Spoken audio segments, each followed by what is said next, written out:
Umkhosi noMagatsheni. I am uMagatsheni.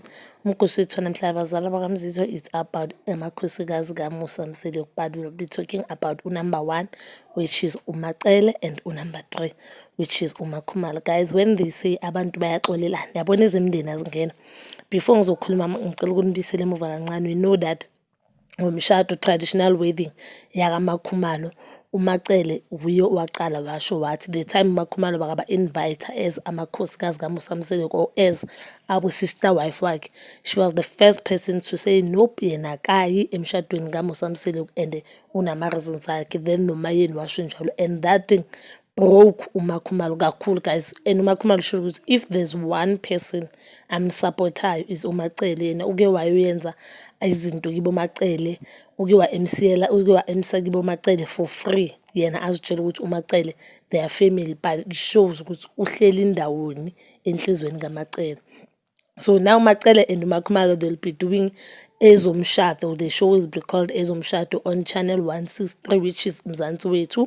Iqala manje ngoJanuary. You guys, mina I'll definitely watch it because I know ukuthi when it comes to ama advice kuma relationship or emshadweni, uMakhumalo, she's the best. I don't know kakhulu ngoMacele, but bengingathanda futhi kube khona umayeni. Guys, unendlela yakhe yokucabanga, and ngicabanga ukuthi kuningi umuntu angakufunda kumayeni, just that akathanda ukukhuluma umayeni.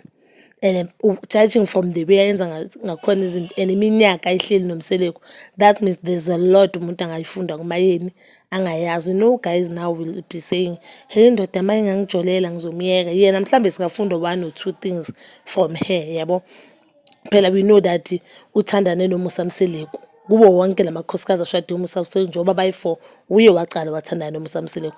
And there's a clip where ngingayibona, no, I think the last season of Uthando Nes'Thembu, where athi yena no Mangwabe bebazana, bekamazi uMangwabe naye uMangwabe bekamazi, but yet wakweva ubuhlungu if sekezwa kuthiwa uMusa Mseleko ushada uMangwabe. Yabo ukuthi iziningi izinto esingazifundisa umayeni, kuningi ukubekezela ukuba khona or izinto ezifikayo emshadweni esingazifunda kumayeni. And uzothi mawufunda kumayeni ubone ukuthi no, these things azicali ngami azigcini ngami. And uMakhumalo naku manje sengiyabona ukuthi no, noMakhumalo singafunda okuningi ukuthi isithembu sinjani, umuntu wakho makafuna isithembu ureacta kanjani, usamukela kanjani isithembu. Guys, so mina I'll definitely watch the show. I know ukuthi sizofunda okuningi on that show, but bazali bamzitho, that is all for today. Please don't forget to like, subscribe, comment, and hit that notification button. Ngithanda ukuya nobuya. And guys, ngiyanicela please don't skip the ads. Ngicela nibukele ama-ads. Ngiyanicela hle, if idlala ad unganami ishiye idlale uyophuza amanzi. Yabo futhi some ads, amanye ama-ad, they are very helpful. Thola ukuthi into obongayazi or mhlambe it's insurance nawe ubongafuna ukuyijoyina neda uyazi, yayibona.